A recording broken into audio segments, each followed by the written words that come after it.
Alors pour l'instant, je ne vais pas vraiment vous parler de soupe, mais je vais vous parler de l'histoire de la vie. Pas celle du roi lion, mais de votre vie à vous. Si je vous demande ce que vous connaissez de vos origines, vous me parlerez peut-être de dinosaures, de trilobites ou je ne sais quoi, sauf que ce que vous ne connaissez peut-être pas, c'est que tous les fossiles qu'on connaît, ça ne représente que 15% de l'histoire de la Terre. Alors que la vie, on le sait, elle est apparue bien avant. Mais on ne sait pas. Donc ce qu'on peut savoir par contre, c'est on peut essayer de deviner ce qui s'est passé avant. Il y a une théorie que j'aime beaucoup qui s'appelle la théorie de la soupe prébiotique, ou la soupe primordiale.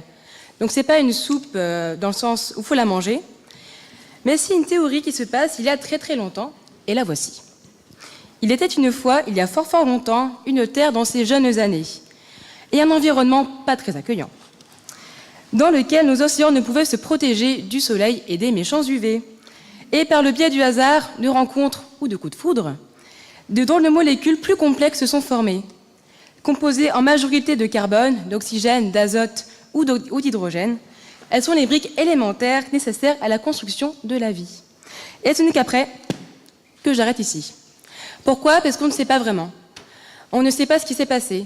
Mais moi, ce qui m'intéresse, c'est de savoir, bon, à part la soupe, ce qui s'est passé entre la soupe et les beaux fossiles qu'on peut voir aujourd'hui. Nos origines, elles sont microbiennes. Ça, c'est plus ou moins accepté. Sauf que ça ne fait pas des beaux fossiles, c'est tout petit.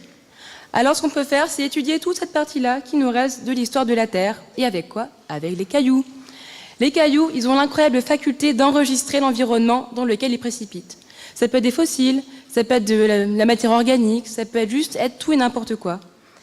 Et il y a des gens incroyables, comme moi, qui s'amusent à étudier tout ce qui reste entre aujourd'hui et avant. Pourquoi? Parce que l'histoire de la vie, c'est pas un fleuve tranquille, il s'est passé plein de choses, et qui ont quand même conduit à des créatures plus ou moins incroyables, telles que vous, telles que moi, et surtout des formes de vie qui ont disparu, et on ne sait pas encore pourquoi. Donc tout ça pour vous dire que l'histoire de la vie, c'est plutôt cool, mais on ne la connaît pas.